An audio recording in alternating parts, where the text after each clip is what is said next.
Hey, creative. Are you ready to discuss profits, the money, the ways to make it happen? The Profitable Creative Podcast is for you, the creative, how you define it. Videographers, photographers, entrepreneurs, marketing agencies, you get it. CEO of Core Group and author Christian Brim interviews industry experts, creative entrepreneurs, and professionals alike who strive to be creative and make money at the same time. Sound like you? Tune in now. It's time for profit. Welcome to another edition of The Profitable Creative, the only place on the interweb where you will learn how to turn your passion into profit. I am your host, Christian Brim. Special shout out to our one listener in Lake Worth, Florida. It's got a lake by it, so it's got to be cool. Never been there. Don't even know where it is. Joining me today, returning to the show, Django Gree of Focus on Words. Django, welcome to the show. Welcome back. Thank you so much for having me. I couldn't stay away. I didn't put into that intro that your episode is the most downloaded episode of the show. So you're a star. Thank you so much. Yeah, it means a lot. Well, I am curious what brings you back to the show. Tell me I like to use the intro. When we last left our intrepid hero, he was redefining the book industry. Catch us up? What's happened? So basically, after some work, what we realized is that this world of book publishing, there are some really just amazing creators. And so we started writing some books with people. And so we were writing a book on the new rules of venture raising in 2025, because I think there's a lot of changes that have happened with AI. We are writing a book about founder mental health. And it's 90% of the proceeds or profits are going to the Kabila Mental Health Fund to actually give founders who can't afford mental health therapy. So if you are a founder out there who is struggling and maybe can't afford it, that's an incredible platform to check out. And our book is going to be coming out with them soon. And then I released my own book, They Lied to You. It's available on ebook right now, and we're about to do a second book. But overall, the biggest thing has been that we've been writing books and articles and things with AI. And a lot of people have been asking me about why my stuff doesn't read similar to other slop. And I've been just letting them know that, AI slop is a choice, and it's more a human choice than it is about the AI. And so I've been just really working to get that message out there as we've been just writing books and doing incredible stuff to just let creators know, especially the ones that are maybe afraid of using AI, that how AI functions with you is really just more a mirror of you than it is the actual sort of AI itself. So, well, yeah. I'm curious to go down that road because I have committed to finishing my novel by the end of the year. And I actually used AI to I uploaded what I had written so far, and I was like, help me fill in the gaps. Like where am I missing? So how do you use, because I know a lot of creatives are just going to like roll their eyes or maybe actually throw up in their mouths. I don't know. When you say that you're using AI as part of the creative process, because they see it more as us versus them mentality. 100%. So how do you use AI in your creative endeavors? So I just want to take a step back before I kind of talk about it for myself and make a point of something I saw recently, and it kind of goes into how I use it. So MIT just released this study they did. And in this study, they had basically thrown out all of the parameters that people have done to test AI. And they created this thing called Autumn Bench. It's 43 interactive worlds with 129 tasks that AI has to predict hidden parts of the world, plan sequences, and detect when the environment's rules suddenly change. So they tested it against humans, and then they tested it against Claude and Gemini and everything else. Humans crushed the model in every capacity. And what they found is that AIs don't understand environments. They just pattern match inside of them. So they don't explore strategically like beliefs or run experiments like humans do. They are literally just able to pattern match within the world that you create for it. And so the reason I make that point is that I explore the world as I understand it to the best of my ability.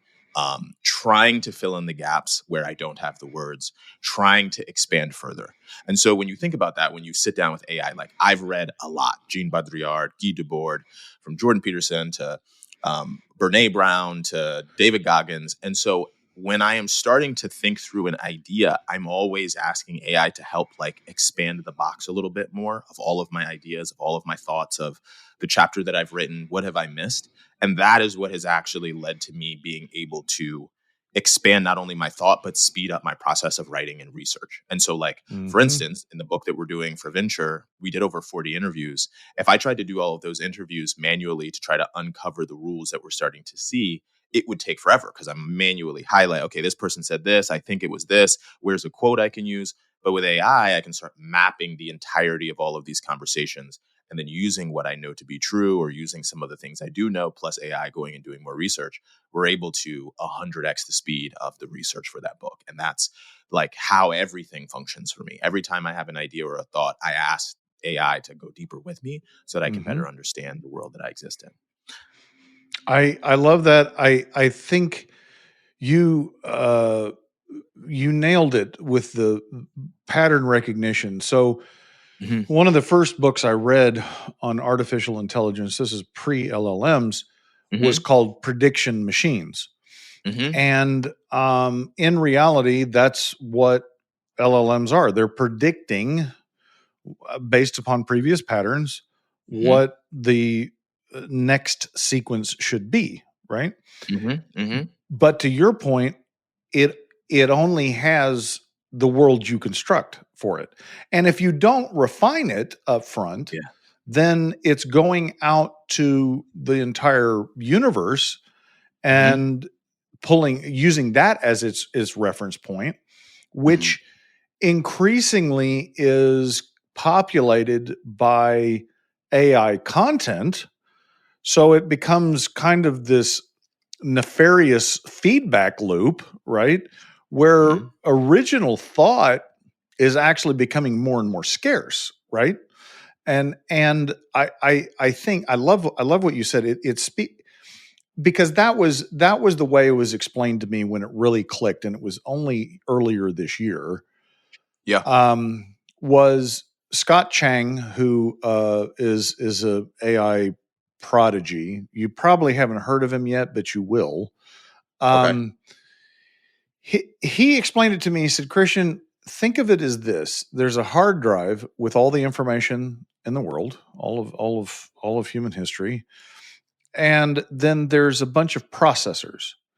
But you're still the brain. You're still the computer. And computer is probably not a great analogy, but like you're the one that is coming up with the ideas. It just facilitates that process. Like you said, the transcripts and see the patterns that would take. I could do it, but it would take me a lot longer. Yeah, but I would go even deeper than that. So like, if you really think about it, think even like more to the core of humanity, because I actually think that this abdication of thought is a larger concept of like what we have in Western culture. Like people generally don't want to have to think about things. That's been the case like since I was in school. It was like, if I can get a good grade, but I'm cheating, like you're not even, I used to hear like, you're not even trying if you're not cheating. You know, it's like we've for a long time actually been living in this world of how do we actually cut corners and become efficient and more efficient as possible. But like when you think about that, the AI actually does have a goal underlying, whether we like to think about it or not. And that is that I will continue wanting to use this specific AI, ChatGPT, Gemini, any of the others. The core goal is that they want you to be using it as much as possible. So which is why it always talks so nicely to you, right? 100%. But also like, this is also around like, it's a mimicking of humans. Like we want to connect and we want to grow. And sometimes we hallucinate to try to sound like we know what we're talking about. Someone asks you a question and you relay a fact that you saw on Facebook earlier and it's not true. Like I remember the first time this happened when I was working at Under Armour. This girl looked at me when I sneezed and was like, hey, did you know every time you sneeze, your heart stops? And I remember I had just seen a meme from that on Facebook and I was like, where'd you hear that? She was like, oh, I think I read an article, something. And I was like, did you see it on Facebook? Because I literally saw it on Facebook today. And she was like, yeah, I saw it on Facebook.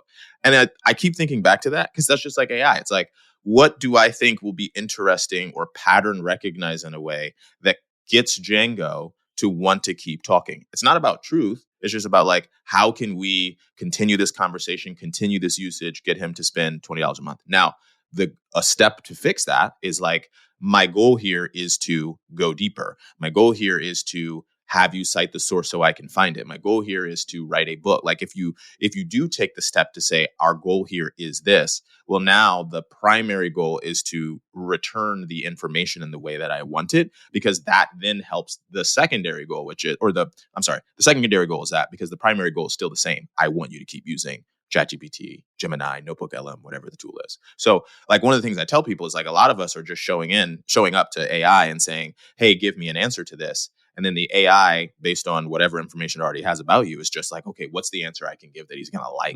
But that's what we do as humans all the time. We're like, how many times have you given someone an answer, not because you thought it was the best answer, but because you thought they're going to like me more because of this answer? Or that is like some amazing insight. That resonates. That sounds true, right? Mm-hmm. That's who we are as humans. Well, yeah, yes, that is correct. And how we avoid difficult conversations. We 100%. Oftentimes obfuscate the truth to continue that relationship, right? I said obfuscate the truth. You'll lie to keep the conversation going or the relationship going. So why would we not expect that to show up in the LLMs? Yeah, it's trained on us. But even then, like, I'm just trying to explain to people through my book. Like, I love books. I love reading. And my writing is an extension of my reading in a way, because now AI acts as almost like a book for me. So, like, how did I discover Jean Baudrillard and Guy Debord? Well, I felt like the world was weird with Instagram. And I was like, why do people act this way? And it said, you should read Society of the Spectacle. So rather than just quoting Guy Debord's Society of the Spectacle, I got the book, and I've been reading it. And as I read it, I realized that this guy was explaining Instagram in the 1960s. And then I asked for another book, and it said Jean Baudrillard is the next step of this concept, where he talks about hyperrealism. So, okay, cool. I'm going deeper.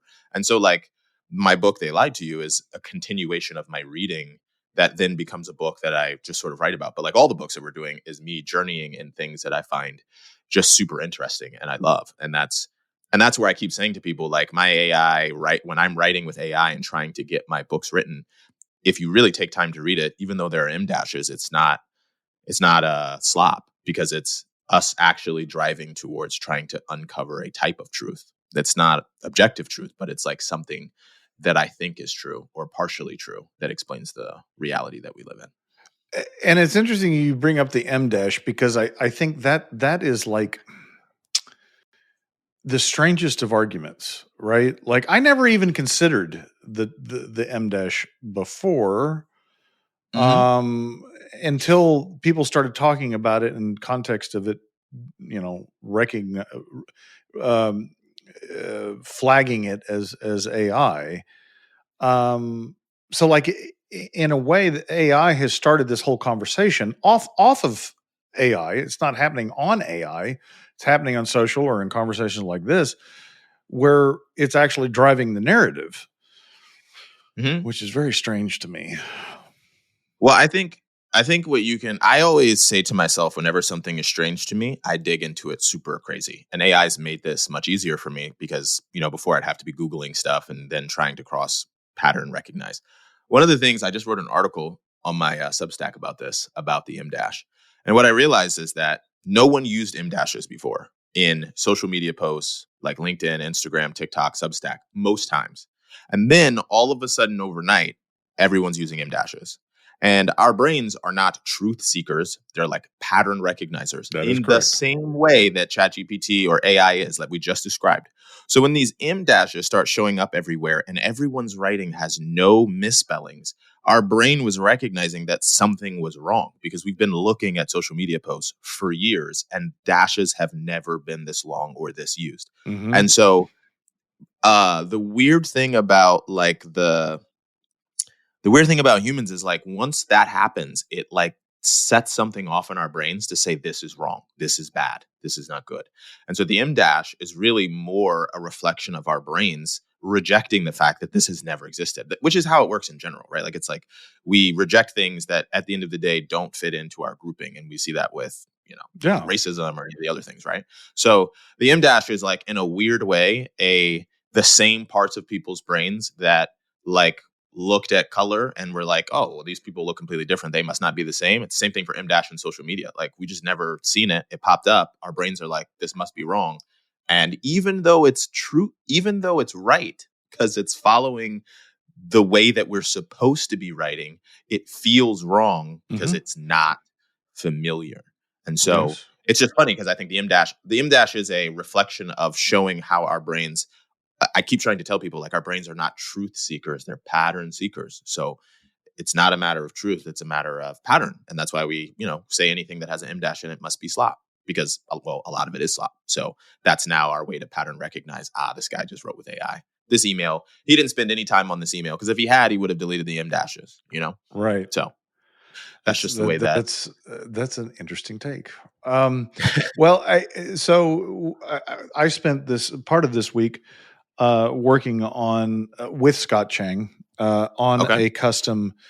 He was taking a group of us through this, and so he had 5 different prompts, and we used the deep research portion of ChatGPT.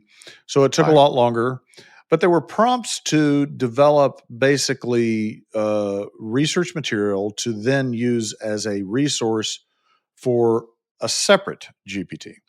So the prompts were, basically do a deep psychoanalysis on your target customer, do a deep analysis on my industry.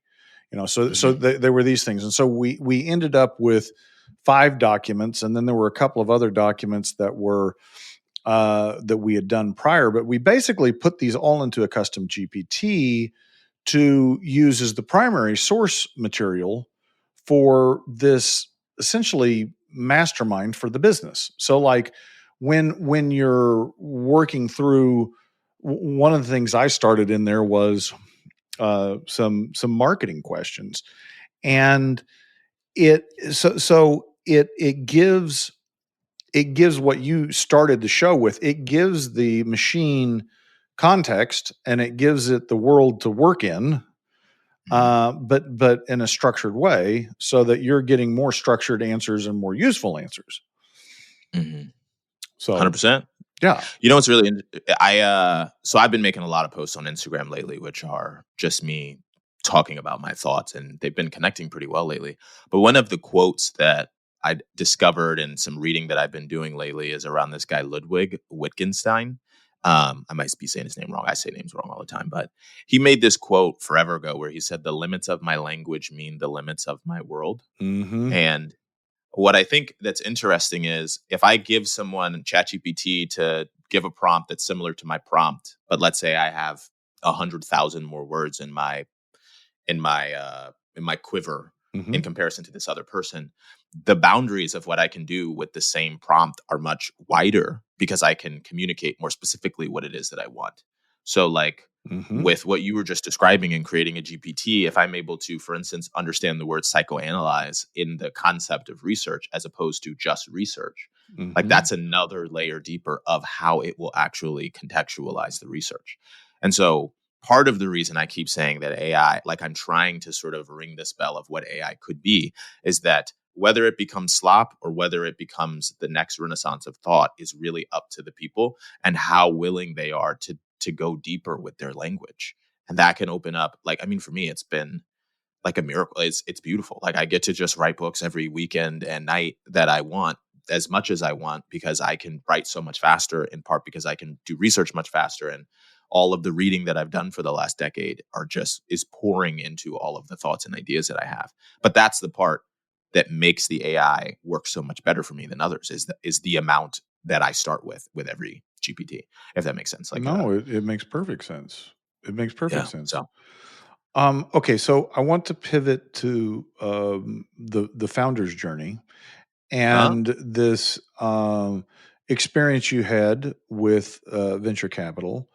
I am curious, because VC is one of those things that I've said was fundamentally flawed or broken for a while now. Although it seems to be still somewhat, maybe the varnish has knocked off a little bit, but it seems to be like the gold standard of what it means to be an entrepreneur or to be wealthy or successful, and it's like the tech bros and like this whole thing. So I'm curious to hear your experience with VC and what was your reality. So what I would say is that, like, for one, I did a bunch of research recently with all these different VCs and angel investors and founders. And what I realized is that for most people, VC feels broken because of the way people act or do things. But like all things in life, if you take time to understand the point of the problem that's trying to be solved, you'll realize it's not broken. It's just that people are misusing it. Mm, So, like, venture is the sexiest thing that exists, right? right. YC does hundreds of $200,000 checks every like quarter. Hmm. Andreessen Horowitz has created so much value in the world. You look at all these different VCs and things, like whether it's Uber or Airbnb or these others that are multi-billion-dollar companies, Meta, like these Hmm. are venture-backed startups. The goal for a venture-backed startup is like a triple, double over the years that you have. And the goal is within 5 to 10 years to exit as $1 billion company. For most people, that's not the case. Like for me, the company that I built, I don't think that there was ever a chance that we were going to grow in that way. But venture was the sexy thing that I wanted.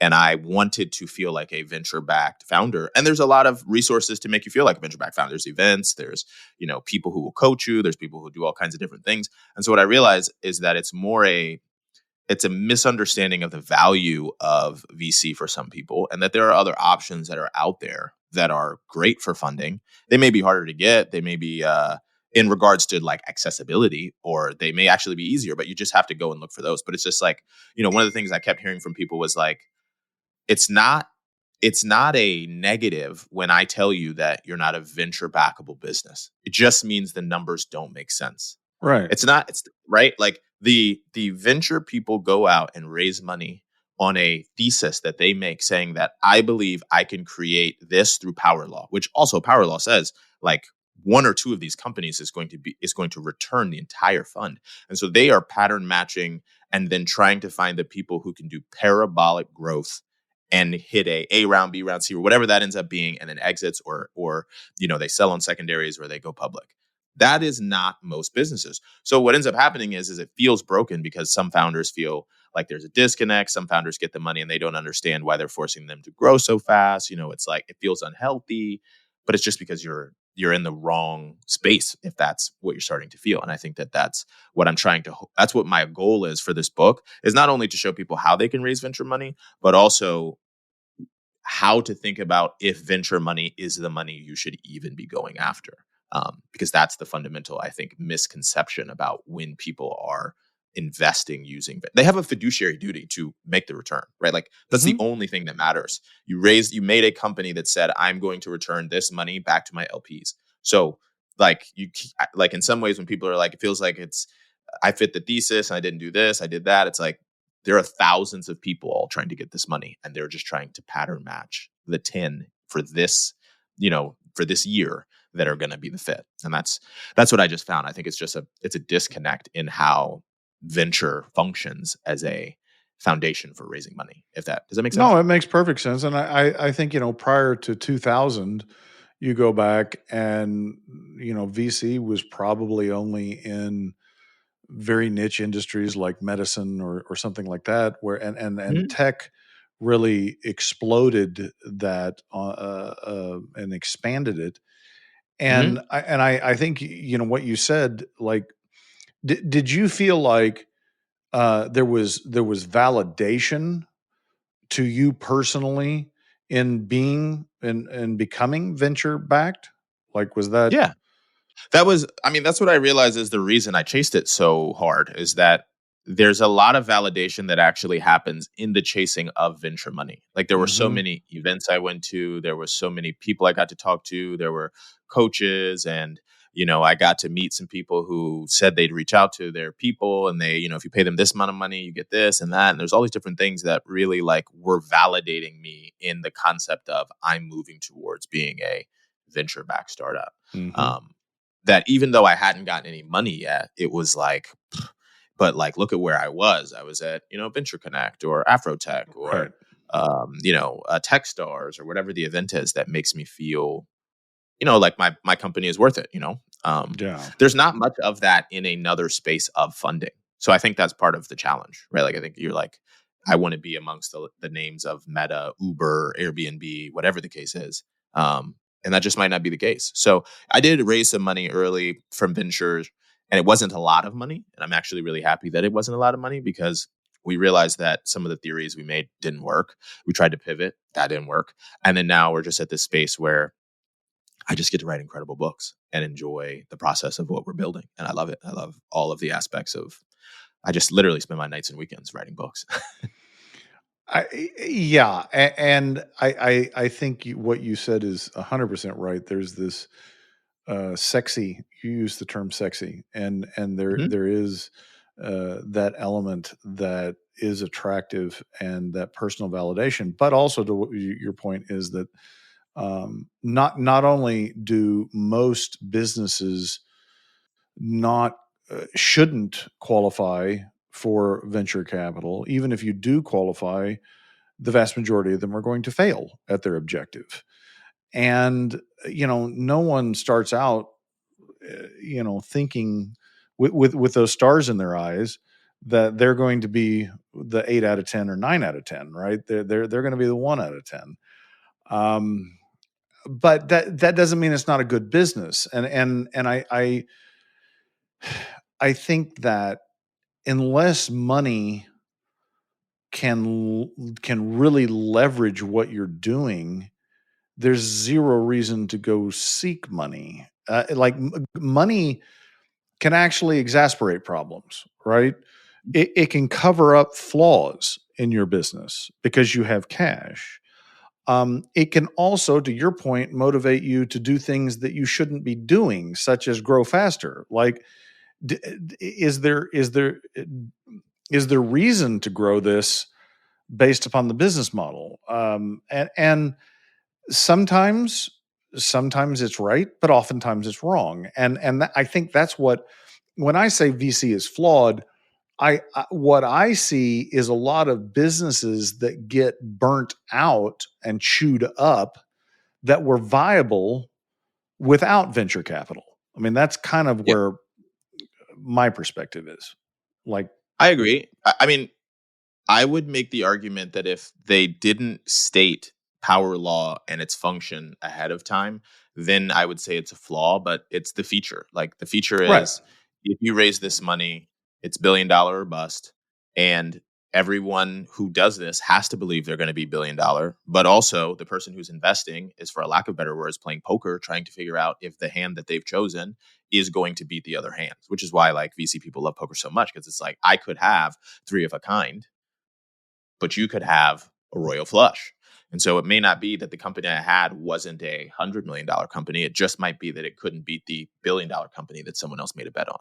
And so, like, there are books like Gumroad, and others that talk about how, hey, you don't have to necessarily raise venture. It's a guy who wrote a book specifically. It was around, I think it's Gumroad. It was specifically around how he had raised venture, built a company. It had faltered. It was burning cash. He ended up firing a lot of people, being cash positive, and then realized he had a really good business, but it didn't need to be venture backed. And so there's plenty of books out there that kind of highlight, hey, it doesn't have to be venture or bust in every aspect. Hmm. Like, I've been spending and again, this is where I keep saying that AI is so incredible. Every time I start thinking that something's broken, I don't like something, I think it's not good, I don't like the way people act, I then take all of the thoughts and ideas that I have about it, and I try to figure out what's rational about it. And every time that I do that, I keep finding out why the thing is valuable and how maybe I'm looking at it from a perspective that is just the wrong perspective at the end of the day, if I want to understand why it's valuable. Um, and that's Yeah. what, again, that's the point of these books, and is to open up and be more transparent around all of these different things, so that people aren't just bright-eyed and bushy-tailed thinking I'm just the next $1 billion company. It might help save them in understanding, like, hey, if you have a $10 billion market that you think you could attack, VC is probably not going to invest in you, because that's just not a large enough market. That power law would not allow that. If you are planning on growing at 100% year over year, There's nothing wrong with that. That's incredible. Venture's just also not for you. So, like those are things that we're just kind of highlighting for, especially with AI. That's just not what they're looking for in most cases. There are other people who would be looking for that, impact investors and things like that. So, yeah. Yeah. Yes. I love all of that. Hey creatives, Delana Ely here.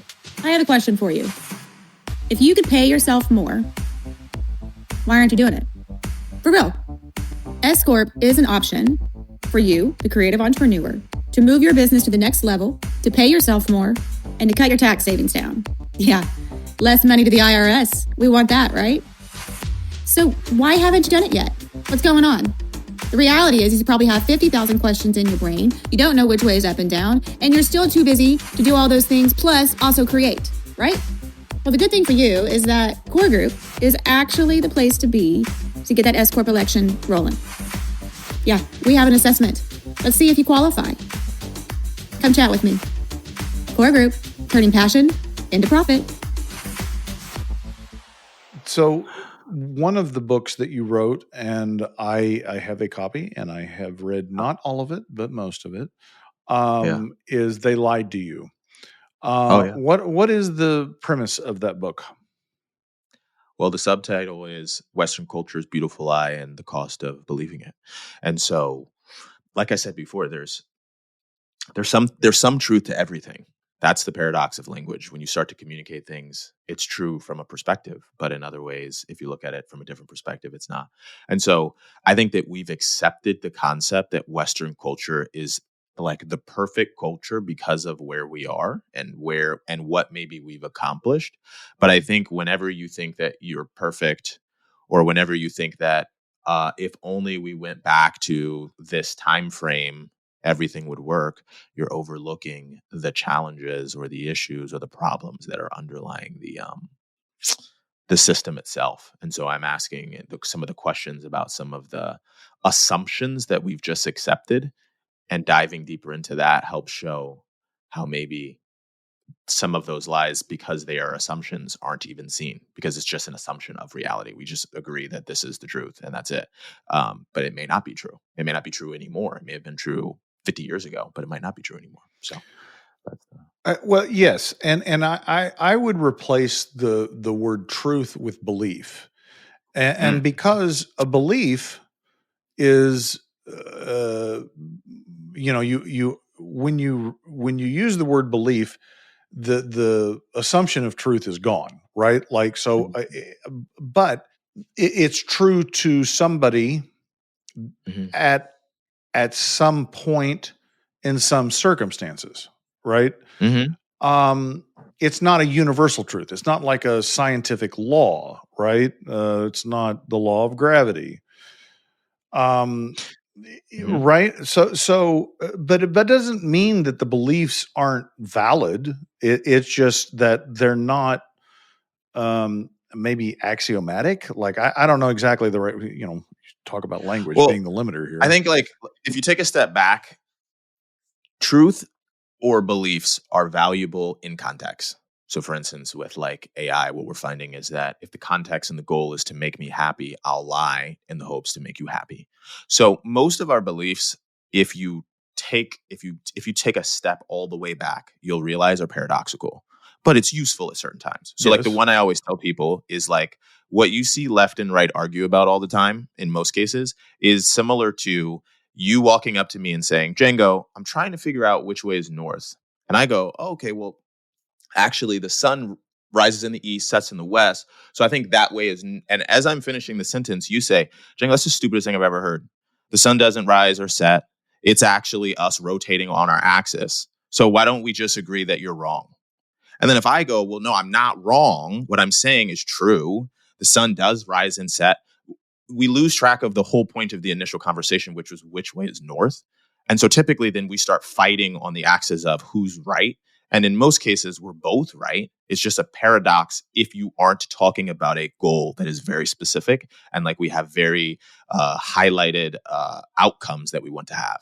And so typically, like, people are arguing things that are mostly true, just dependent on the conversation. And that's what I keep trying to like explain to people. We like when people are arguing with me and I agree with them and they're like, well, how can you agree with me and also disagree with me? And it's like, because they're both true.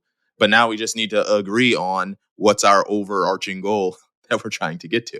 And then people are just like, whatever, I don't want to talk to you anymore. But it's like, that's the case. The sun does rise in the east and set in the west. It does move across our world, but it's also sitting in a place and we're also rotating on our axis and the sun also doesn't move. Those are both true. But if I'm trying to find north, what matters at this moment is that the sun rises in the east and sets in the west. And that's good for this conversation. So I'm kind of like, that's where it's like the thing with Western culture, it's like, it is true that it's good to have a job. It is true to help people who are homeless or drug addicts or these other things. It is true that you should create a nonprofit if you want to make a change. It's also true that nonprofits can become, for lack of better words, like money laundering schemes. It's also true that like they could do more harm than good. It's also true that if you go to a 9-to-5 and there's no reason for being there other than to make money, you can burn out. Like they're all true.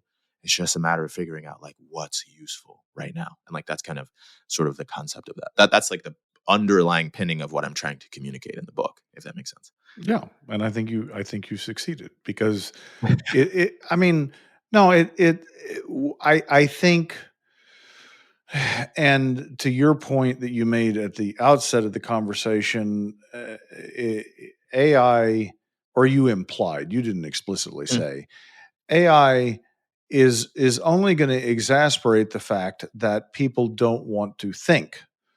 Right. And it's hard work to think, and to your point, the brain is hardwired for shortcuts, right? Like, 100%. and in a lot of ways that helps us, right? It does. It helps us not have to think about why am I brushing my teeth, or Right. like why am I taking out the trash? Like you act on beliefs all the time because they're helpful, right? And because if you had to think deeply about everything, you'd be dysfunctional. Like you wouldn't have the capacity to do anything, right? Which is where I use the phrase navel gazing. That to me is like the ultimate philosopher mentality of like just looking at your navel and wondering, did Adam have a navel?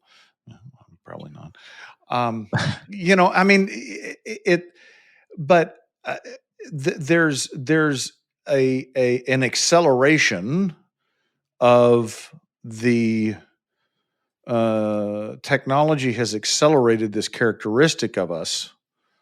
And I think that the people that are going to be successful, regardless of your industry, regardless of what you do, are going to be the ones that can think for themselves and view the technology as a tool, not as a replacement. Right. Because if you're just looking for that shortcut, you're going to get slop. I think to take a step back, one of the things that I've been reading a lot about, and I always have to end up pulling back up a GPT that I looked up, so I went back. One of the things that's been super interesting to me in writing the book is there's this concept of script theory.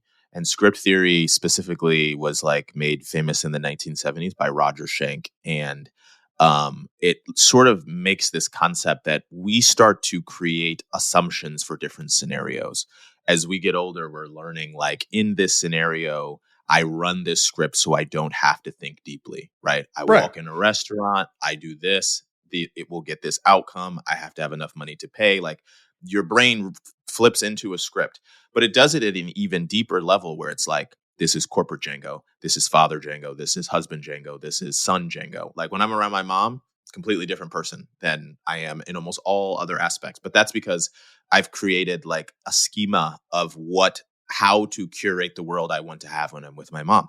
What's weird is that like Western culture wants to find out what our what's the right word here? What our true version of ourself is amongst all the masks that we wear, whether it's at work or all of these other places. And the truth is like none of them are us. And in most cases, we're putting on those masks, not for an actual goal. So you actually like start to, you actually start to like break as an individual entity, because you are noticing that the masks are not being worn for the right, like for any reason other than just for the sake of wearing a mask. And it actually fractures our conscious. And so I've been like reading about this, and it makes more sense to me why is it that like people at a company will make a decision that hurts a bunch of people that like they didn't have to make, but it made more money. Well, in this space, all that matters is us making money. And that's the only goal in this case. Is that my goal for life? No, not really. But like, that's just the schema that I have for this space. So, I'm just doing my job. I'm just Django at the job. Then you're like in a relationship, you're running the schema. I don't want this person to ever leave me. Then you start making choices to see if they'll leave. Like there's all these little things that I've been kind of digging into in this book, They Lied to You, that I'm realizing like, there's this idea of trying to find your true self amongst all these masks that you're wearing. And you notice you're wearing all these masks because all these masks are so fractured and separated, and they all are running on different goals and causing issues for the other version of yourself. And so we're trying to get unified, but I think we're using the wrong blocks to do it, like trying to force two Legos together that don't work. And I'm just trying to build a map with all these books that we're creating to help people like almost come back to something that is cohesive. But I think you kind of have to find it on your own. And that's why I feel like writing so many books will be helpful in like, oh, wow, I remember something from this other thing. And oh, I remember that from this other thing. And when I was learning about venture, I realized that like my goals didn't align. Maybe I should go back to I hope you wake up. And then, maybe that will help people sort of reconfigure themselves, which I think is just the only goal that I have for people in general. So does that make sense? I feel like it's like a lot of no, it makes perfect truth. sense. Yeah. It reminds me of a book that I recently read, and I'm going to butcher the title, and I don't remember the author's name. I apologize. But it's Great Leaders Live Like Drug Addicts. And this individual was homeless, hooked on drugs, went to rehab, shifted his life, became a successful entrepreneur. But the book is this premise about like how he lived before treatment, because he stipulates that he's a drug addict on both sides of the fence. Like he's still a drug addict, right? He's just living it differently, but the paradigm before and after. And he starts with the statement that addicts wear masks. And he said they don't ever want to show their true behavior. They hide things. Like, so that's one of the first warning signs of addiction is you start hiding things from people, money you spent or activities you did, and like you start hiding things. And his solution to that as a leader is radical authenticity. But to your point, that takes a lot of work because you have to figure out what that authentic you is, right? But on the surface, it might be as a leader that you don't have all the answers. There's this expectation that as a leader that the path forward. Well, can you admit that you don't know? That can you admit that you're afraid that you don't know, right? And more importantly, can you present that self to your team? Can you live out of that authenticity, right? And the second principle that he talks about is not controlling the outcomes. Well, that's like addiction behavior 101 is you're trying to control something. You don't feel like you can control your world, so you focus on this addiction that you can control, right? I may not be able to do anything else, but I can get high, right? And being able to say, there are things outside of my control that I can work as hard as I want, that I can't guarantee the outcome. That's not normal behavior for a leader. You're supposed to be inspirational. Like, we're going to grow this company. We're going to do this thing. And for you to do that and admit that, like, I really can't control whether we do that. I can control, what I do. And to some extent I can influence what you do on the team. But at the end of the day, we all can't control the fact whether we're going to be successful or not. right? Mm. But back to your point, if you're going to live with radical authenticity, you have to do the work to know who you are as well as you can, your true self, which I will also add involves others, because we can't, and this may sound very strange, I don't think it'll sound strange to you, we can't see our complete selves. We think that we know ourselves best, and from a certain vantage, yes, only we know our thoughts. But the truth is that we need those other people in our lives to show us things about ourselves that we cannot see for ourselves. Mm-hmm. What do you think about that?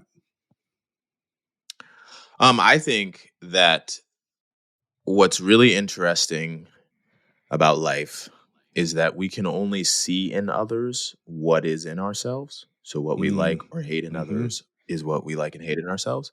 And so what's interesting is that the genuine answer is I cannot control how anyone sees me in any capacity, but I can choose to learn from those people what they see, which would expand my perspective. So like when I tell people I love them because I realize that, like, without you, for instance, you, Christian, I wouldn't know a version of myself that exists because you illuminate that for me. And like, what's interesting is people say, like, I want to know who my true self is, but like, in accordance to what? Like in compared to what? Like when you really think about it, trying to find your true self and like making the statement that we make, it actually doesn't kind of make sense, because like compared to what, in what space, for what reality? Like one of my favorite quotes is, the one-armed man in the one-armed society is happy. The one-armed man in the two-armed society might be sad because he feels like he's missing something, but he wouldn't know he's missing anything if everyone has one arm. It's typically a comparison of others that we actually describe whether or not we're short, tall, good, bad, any of those things. So it's like, I actually view the world where people cut people out or don't want to have people in their lives or whatever the case is as like almost an opportunity of me missing out on discovering sides of myself that I don't even know exist yet, because I need the other person to find it. Then that's just like, I think that's like the truth of finding your true self. It's just like an ever evolving, dependent upon who you're talking to, in a weird way. Yeah, Does that make sense? I could stipulate to that in part. I mean, I think what you're saying about defining yourself in terms of others, in comparison to others, is fundamentally incomplete, right? Like you're but this idea that there is a Django that is not dependent upon what others perceive or compared to anybody else, I believe that person exists, right? But I do believe that we Well, have. can we do an exercise right quick about this? Sure. I just want to know how you would describe it, because I'm trying to understand it. How would you describe a true version of Django in words, or like what words would you use to describe yourself that wouldn't be in a comparison of others?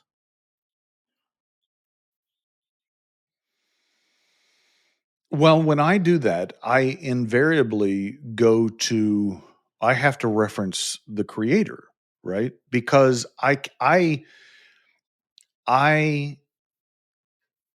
can't define myself. So I can say definitively that I am a child of God. I am a creation of a loving Father. And I start from that premise. That's, if I were to describe myself, that's how I would start, because that's the most fundamental thing that I believe and I know. Now, in describing myself where other people would understand me, so like people that are atheists or like they don't stipulate that they were created or don't believe in a creator. How can I explain myself in a way that they would understand? Well, that's a different thing, right? I don't know if I answered your question. Well, I guess like again, you're saying people want to discover their true selves. And Yes. under the concept of what you described, it's like I am a child of God. Well, that's the faith of what you believe is sort of the grander part of life and what Mm-hmm. maybe brings value that you believe in. And I can agree Mm-hmm. with that concept. But when I'm actually trying to say, like, what makes me as an individual human being that I take joy in or other things outside of like my faith of what maybe is larger than life itself, it is almost always it has to be in almost uh comparison of other things that exist. Now you may say like I like to Well, read, I like to yeah, write, like but I'm exactly. just So, saying like Mhm. one of the first words I would use to describe you, and I would assume that you would use to describe yourself, is inquisitive, right? So, I think if we Mm. start to Mhm. describe ourselves in terms of characteristics and traits in an agnostic way, Mhm. because a lot of times people assign values to those traits as either good or bad. So, I take for instance Mm. stubbornness. Stubbornness and persistence are two sides of the same coin. It depends on what side of it you're on, right? But I Mm. don't use. I can use the word stubborn to describe myself without ascribing a value to it, right? Like that's just a word I use so you understand what characteristic I'm describing. But in a lot of ways, you're going back to the limitations of language, right? Um, but I think describing yourself in terms of your true character, your true characteristics, without trying to assign them good or bad, is is the best way to describe your true self. I like this. I think you opened my mind to a concept. So, through the journey of trying to decide what are my good or bad traits, I would immediately be describing myself within the limits of comparison to someone Hmm. else. But if I'm just trying to describe my traits without trying to put limits of good or bad on them, I can describe basically what makes me, which in this case, like, let's say I decide to say I'm inquisitive. If I'm not trying to describe it as good or bad, I'm just saying when I hear something, I want to learn more about it or ask questions. Now, someone else may say I'm annoying, Yeah, Django asks a or lot of I might say questions, like, or they right? might Yeah, say, that's a lot of questions, but that's now comparing it to someone who asks no questions. right. So if I am by myself trying to learn about myself, I could say, let's use words, not trying to label as good or bad, and just go to what do I enjoy as Django in this room, you know, Right. period. And then it's like, I enjoy reading, I enjoy writing, I enjoy being inquisitive and learning. Okay. I I, I am in full agreement with you. Thank you for that. You're welcome. I'll send your therapy bill in the mail. Django, how do people catch up with you and what you've got going on? Where do they find you?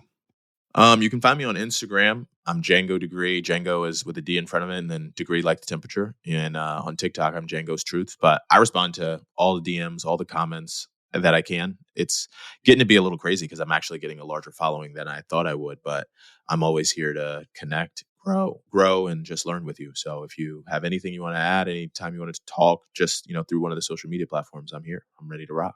Listeners, we'll have those links in the show notes. If you like what you've heard, please rate the podcast, share the podcast, subscribe to the podcast. I'm not going to ask you if you don't like Django because I probably will bring him back anyway. But until next time, ta ta for now.